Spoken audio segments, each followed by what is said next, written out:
Haleluya, Shalom, selamat pagi, salam sejahtera dalam kasih Tuhan Yesus Kristus. Kita bertemu kembali di dalam ibadah pada hari ini, hari Minggu tanggal 21 Juli tahun 2024. Puji Tuhan, kita mengucap syukur kepada Tuhan, karena Tuhan begitu baik di dalam kehidupan kita. Minggu lalu khotbahnya tidak bisa direkam ya saudara-saudaraku karena ada trouble. Tapi biarlah pada hari ini apa yang akan kami sampaikan ini dapat boleh menjadi berkat bagi kita semua ya. Judul khotbah pada hari ini saya ambil tema keutamaan mencari Allah. Saudara-saudaraku, keutamaan mencari Allah. Kita lihat dulu ayat firman Tuhan dalam kitab Ayub pasal yang kelima, saudara-saudaraku ya. Saya agak jarang membuka kitab Ayub ya, tetapi hari ini kita akan lihat dulu ayat-ayat pokoknya dalam Ayub pasal 5 ayat 8 sampai dengan 9. Bagi Bapak Ibu yang menonton video khotbah ini bisa juga menyimak dari tempatnya masing-masing ya. Ayub pasal 5 ayat 8 dan 9. Bunyi firman Tuhan berkata begini, "Tetapi tentu aku akan mencari Allah, dan kepada Allah aku akan mengadukan perkaraku." Ayat 9, "Ia melakukan perbuatan-perbuatan yang besar dan yang tak terduga, serta keajaiban-keajaiban yang tak terbilang banyaknya." Katakan amin, saudara-saudaraku. Kalau kita membaca hanya ayat yang ke-9, ya, ia melakukan perbuatan yang besar dan yang tak terduga dan keajaiban yang sangat banyak. Kita pasti kagum kepada Tuhan, luar biasa. Tetapi saya ingin melihat dan mengajak kita semua untuk melihat ada satu kebenaran yang tidak boleh kita lupakan. Sebelum ayat 9 ini ada ayat ke-8 yang mengajar kita untuk mencari Allah. Ya, yang pertama mencari Allah, dan kemudian hanya kepada Allah kita curhat ya. Ada kata aku akan mengadukan perkaraku. Saudara-saudaraku, saya ingat beberapa waktu yang lalu saya pernah menyampaikan khotbah dalam Lukas pasal 18, perumpamaan tentang hakim yang zalim ya. Saudara-saudaraku, ada seorang wanita yang ingin minta haknya dibela. Dia terus datang kepada hakim yang zalim ini ya.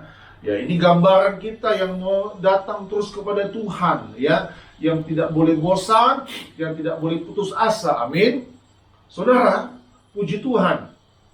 Hidup yang utama adalah mencari Allah. Bisa katakan amin?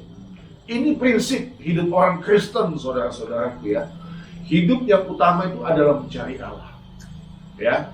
Bahkan dalam bekerja pun yang bagian dari kita mendapatkan rezeki, kita mencari nafkah, itu pun sebetulnya itu bagian juga kita mencari Allah. Dalam 1 Korintus 10 juga dikatakan bahwa kalau engkau makan ataupun minum, lakukanlah semua itu hanya untuk kemuliaan Allah. Amin. Nah, hidup yang utama adalah mencari Allah, berjumpa dengannya, dan bersekutu dengannya. Titik, saudara-saudara.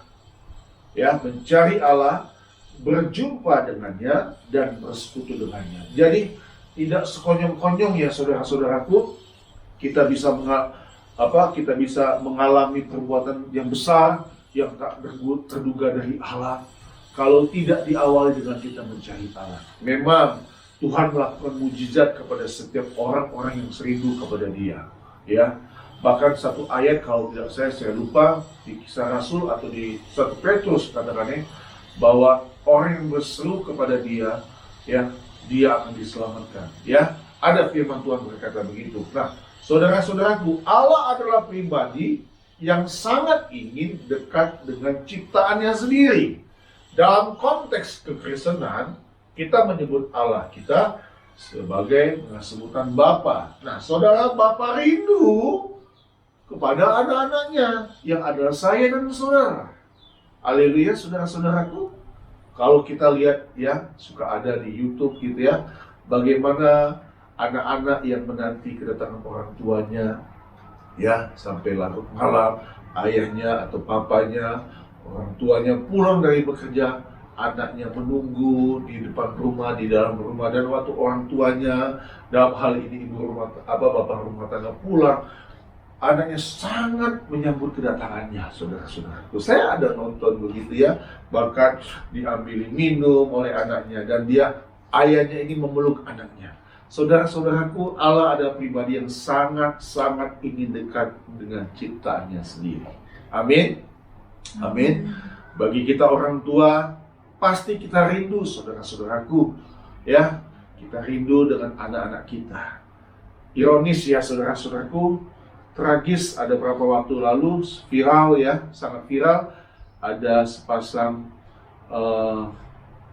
orang tua yang umurnya juga sudah agak lanjut ya, dan mereka jarang-jarang sekali didatangi atau dikunjungi anak mereka, dan mereka mengalami kematian, saudaraku. Ya, viral sekali ya di daerah Jonggol ya. Tetangga sekitar menaruh curiga dengan kedua orang tua ini, opa oma ini tidak pernah muncul di luar rumah dan pintu rumah, dan ternyata setelah mereka sepakat untuk membuka pintu rumah, tragis dan sangat menyedihkan, mereka mendapati kedua orang tua ini telah meninggal dunia. Ya, nah saudara-saudaraku, hari ini izinkan saya untuk menyampaikan ini. Waktu saya juga saat teduh tadi, saya jujur Tuhan, saya berkata, Tuhan, terima kasih bisa dekat dengan Tuhan.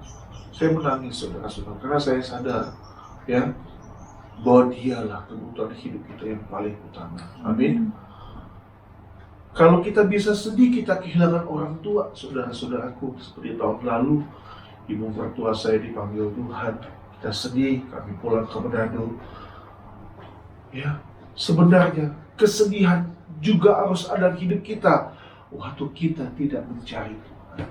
Saudara, saya bisa merasakan betapa orang tua itu sangat sedih kalau dia tidak dikunjungi atau tidak dihubungi oleh anak-anaknya. Bapak pun demikian, saudara. Kita bisa merasakannya.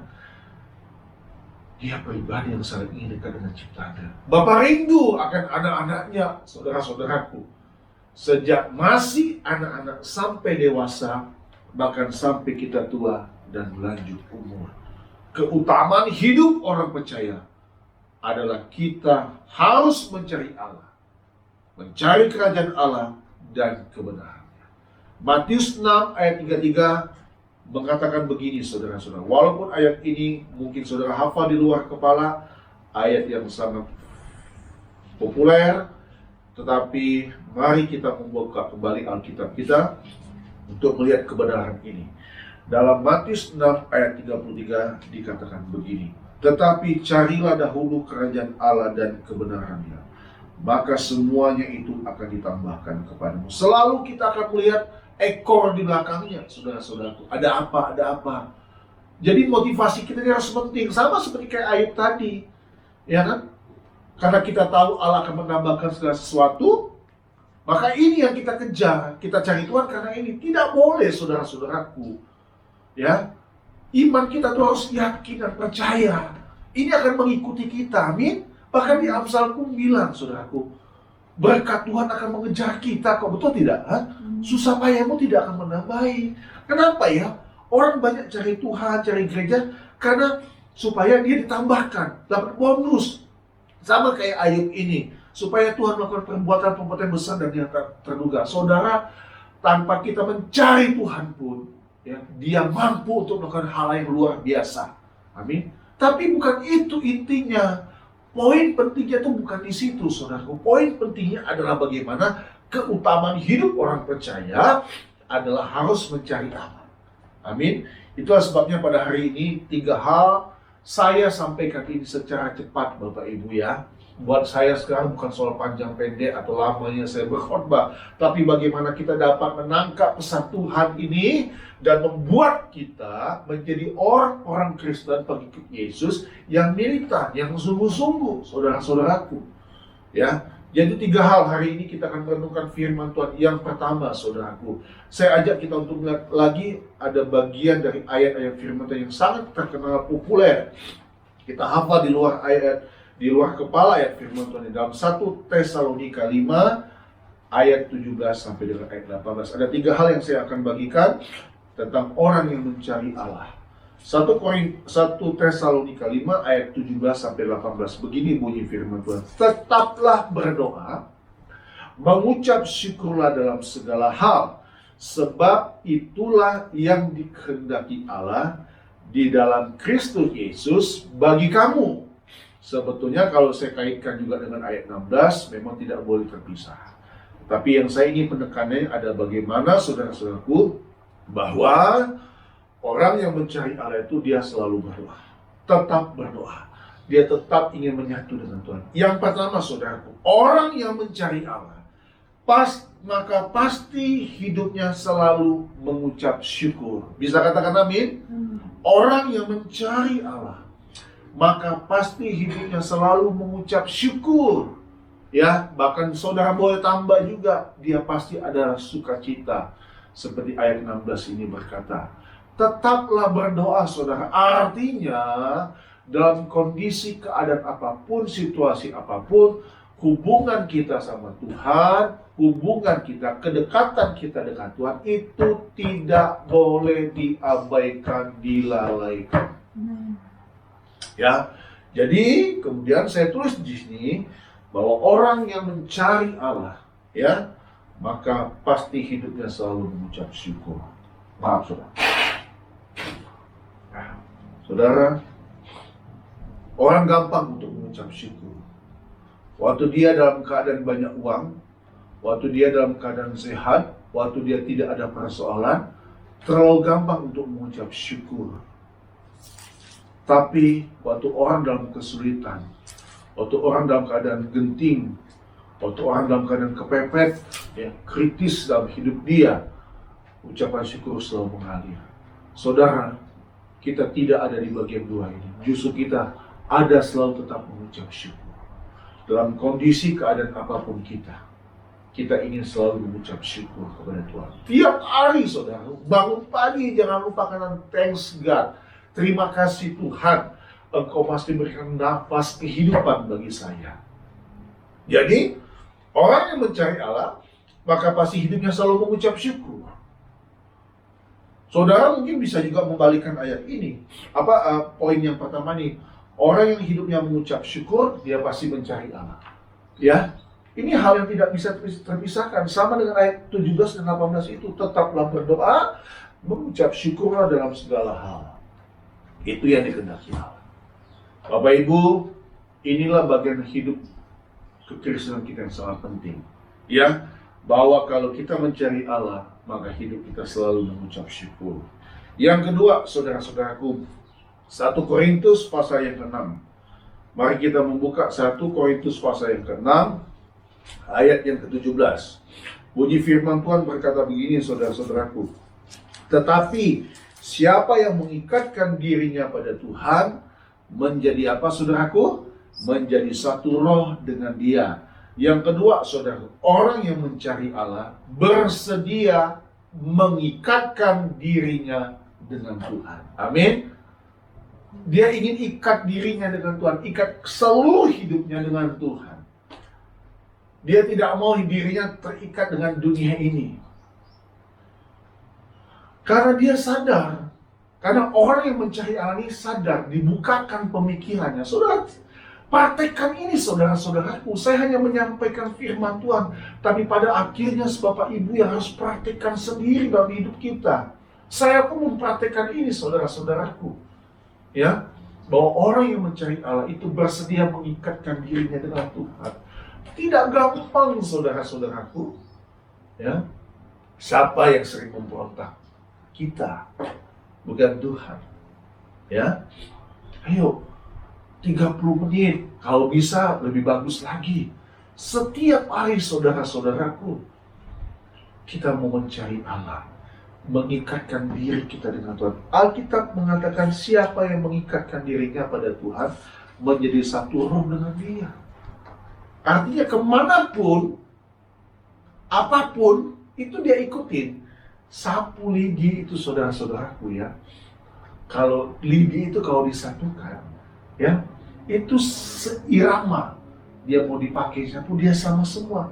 Sederhana kan? Itu kan dia disatukan dengan ikatan. Betul tidak?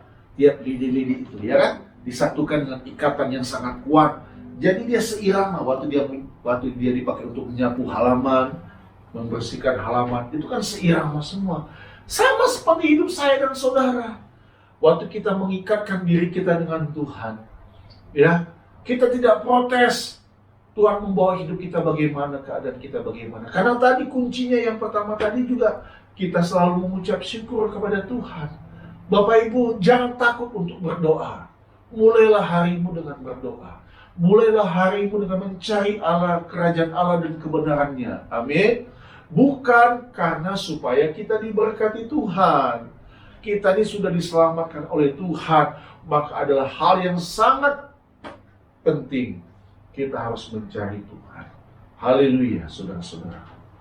Hari ini kita mau bersedia mengikatkan diri kita pada Tuhan untuk menjadi satu roh dengan Dia. Oh, saudara, satu roh.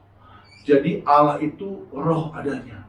Untuk memahami Allah dan mengerti Allah yang maha segala-galanya, memang kita ini sangat jauh dari terbatas.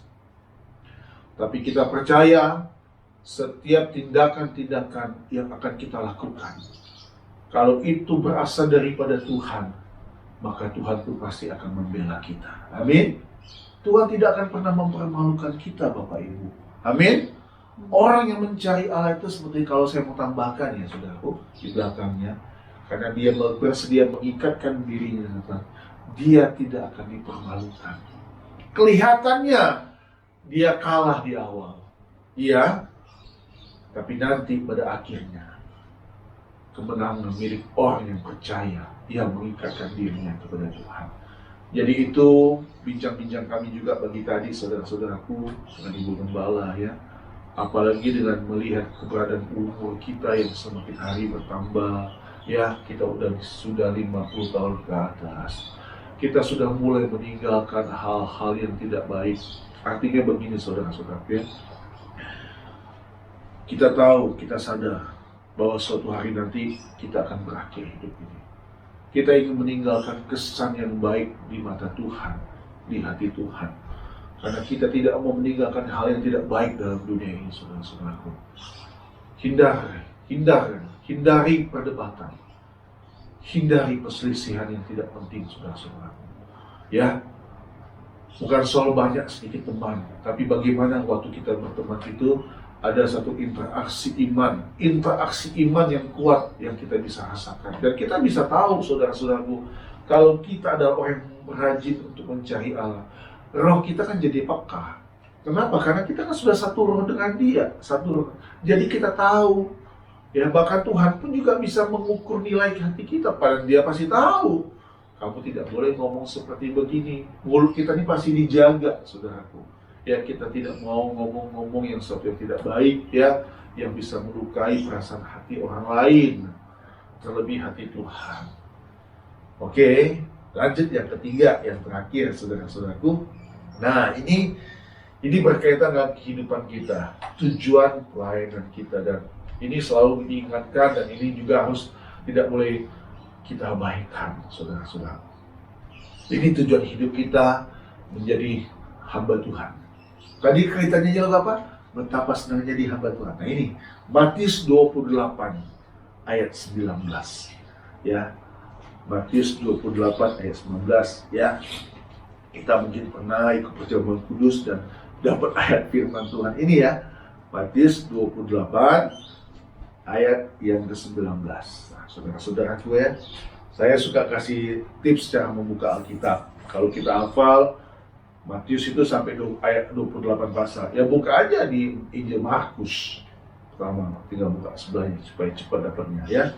Matius 28 ayat 19, bunyi firman Tuhan begini, karena itu pergilah, jadikanlah semua bangsa muridku, dan baptislah mereka dalam nama Bapa dan Anak dan Roh Kudus. Yang ketiga, saudaraku, orang yang mencari Allah bersedia melayani Tuhan demi jiwa-jiwa. Katakan amin. Ini bukan soal dia melakukan perbuatan-perbuatan yang tidak terduga, yang kata kita Ayub tadi, atau semuanya itu akan disediakan bagimu, kata firman Tuhan dalam Injil Matius, tetapi kita mencari Allah. Kalau kita mau serius mencari Allah, kita juga bersedia melayani Tuhan demi jiwa-jiwa. Amin, saudara-saudaraku. Saudara, itu memang dimulai dari kita, diawali dari kita.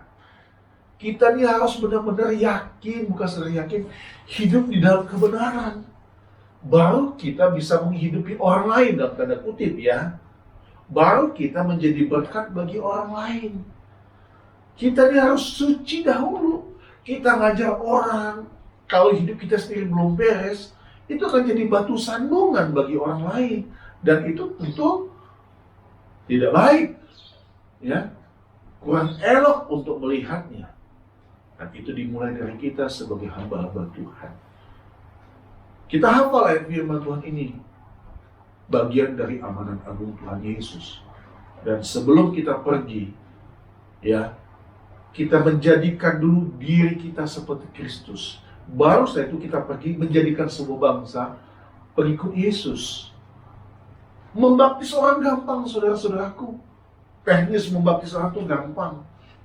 Tapi bagaimana kita memberikan nilai-nilai kehidupan yang benar kepada orang yang kita membaptis, itu yang penting, saudara-saudaraku. Bukan soal cara baptisnya kalau kata saya, ya. Tapi bagaimana cara hidup Yesus itu terimpartasi kuat dalam hidup kita dan terimpartasi kuat bagi banyak orang lain. Itulah sebabnya poin yang ketiga ini saya tulis, orang yang mencari Allah itu bersedia melayani Tuhan demi jiwa-jiwa. Jadi kunci semuanya sini, tiga hal ini, mencari Allah, dan mencari Allah. Keutamaan mencari Allah. Ini saudara-saudaraku. Supaya apa? Supaya kita dapat membenarkan banyak jiwa bagi Tuhan. Amin. Kalau ada orang-orang yang tidak percaya kepada Tuhan, dia menjadi orang yang baik, ya, dan orang banyak memuji dia. Itu banyak. Nah, apalagi dengan kita, Bapak Ibu, yang sudah diselamatkan oleh Tuhan, ya, yang sudah mengalami anugerah keselamatan dari Tuhan. Maka itu saya bertekad dalam hidup saya, setidak-tidaknya Tuhan, dalam satu hari aku bisa paling tidak Tuhan membuat satu kebaikan untuk kemuliaan bagi nama Tuhan. Amin. Ada harusnya kita lakukan, saudara-saudaraku, satu kebaikan. Kita tidak tahu sampai kapan hidup kita akan berakhir di dunia ini. Saudara, keutamaan mencari Allah, pastinya kita harus pastikan motivasi kita ini tulus dan murni dalam mencari wajah Tuhan. Dan saudara, terakhir saya ajak kita untuk melihat kitab Hosea. Mari buka sebentar. Ini sangat penting untuk referensi ayat, supaya ini juga menjadi bahan perenungan untuk kita semua. Kitab Hosea 10, kita baca ayat 12, saudara-saudaraku. Saya ingin ajak kita semua, sudah dapat Hosea? Ya, saya tunggu yang lain, Bapak Ibu, untuk membuka kitab Hosea. Saya akan baca sehingga semua kita mendengar. Hosea 10 ayat 12. Begini bunyi firman Tuhan, ya.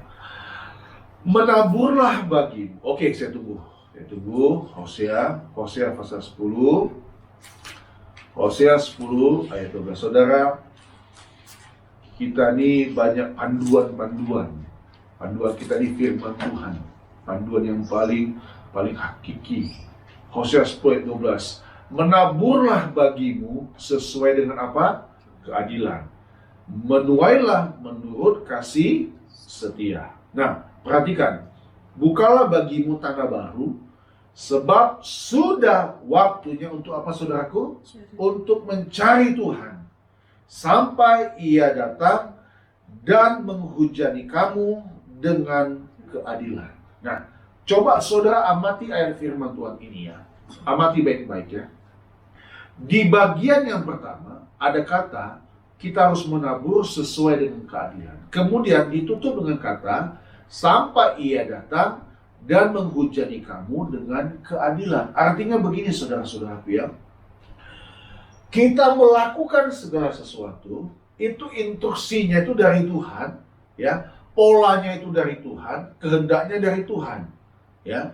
Karena tadi berkata sampai ia datang dan menghujani kamu dengan keadilan. Nah, caranya bagaimana supaya kita bisa menabur sesuai dengan keadilan sehingga kita dapat menuai menurut kasih setia?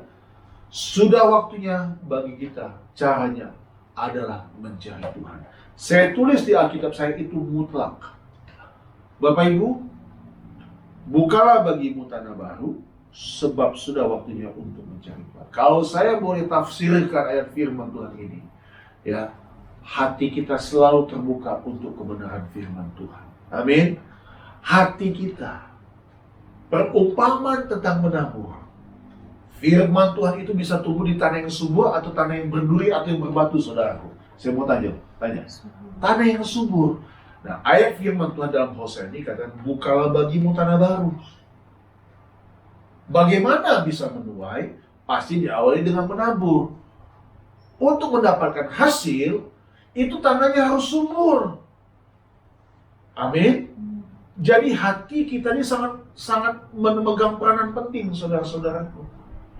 Dan itu juga dimulai waktu kita untuk mencari Tuhan. Luar biasa ya firman Tuhan ini, saudara-saudaraku. Luar biasa. Hosea 10:12 ini. Saya baca sekali lagi ya. Menaburlah bagimu sesuai dengan keadilan, menuailah menurut kasih setia. Ada tanda seru di situ. Bukalah bagimu tanah baru, sebab sudah waktunya untuk mencari Tuhan sampai ia datang dan menghujani kamu dengan keadilan. Saudara, ingat firman Tuhan yang kita masuk berkata, orang yang menabur dengan mencucurkan air mata akan apa? Akan menuai dengan bersorak-sorai. Saudara, sampai Yesus datang dan menghujani kita dengan keadilan. Artinya apa? Kita ini melakukan sesuatu untuk menyenangkan Tuhan. Dan Tuhan kita itu Tuhan yang adil. Dia bukan Tuhan yang tidak adil. Bukan Tuhan yang tidak adil. Dia Tuhan yang adil. Dia tahu. Dia melihat hamba-hambanya yang serius. Dia melihat anak-anaknya yang sangat-sangat serius mencari wajah Tuhan. Amin. Dia Tuhan yang adil. Dia pasti memberikan apresiasi. Upah kita datangnya dari Tuhan. Apalagi kita rindu nanti kelak hidup kita. Seperti catatan Paulus kepada Timotius. Mahkota kemuliaan menjadi bagian kehidupan kita. Dia Tuhan yang adil, saudara-saudaraku. Semuanya diperhitungkan dia dengan sangat tepat, teliti, cermat, dan sangat presisi. Kiranya ini menjadi satu perenungan bagi kita, saudara-saudara. Bahwa pastinya keutamaan mencari Allah itu lebih dari segala-galanya. Karena kita tidak bisa berbohong, saudaraku. Kita tidak bisa berdusta. Karena dia mengetahui hati kita, sikap hati kita. Dan biarlah mencari wajah Tuhan adalah keutamaan di hidup kita. Ya, saya sampai di sini firman Tuhan. Sebenarnya ada lagi ayat tambahan. Saudara boleh baca sendiri Amos pasal 5 ayat 4-6. Carilah Tuhan, maka kamu akan hidup. Ya, saya pernah sampaikan juga. Oke, nanti kita akan sampaikan lagi dengan tema yang pasti mungkin seperti ini atau mungkin bagian selanjutnya. Tuhan berkati kita. Mari kita bangkit berdiri. Haleluya. Terima kasih Tuhan Yesus. Tuhan Yesus memberkati kita semua. Puji Tuhan. Haleluya.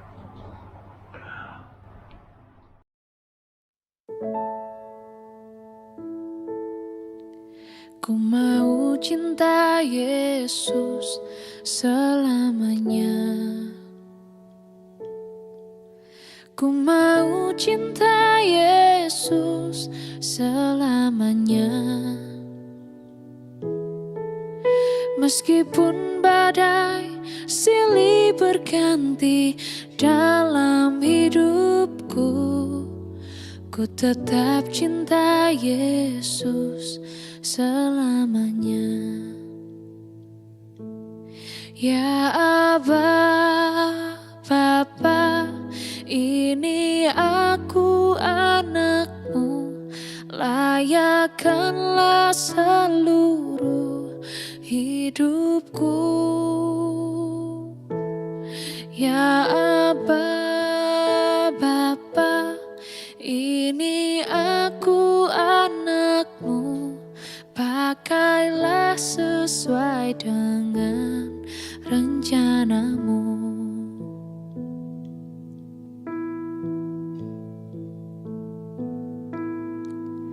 Ku mau cinta Yesus selamanya. Ku mau cinta Yesus selamanya. Meskipun badai silih berganti dalam hidupku, ku tetap cinta Yesus selamanya.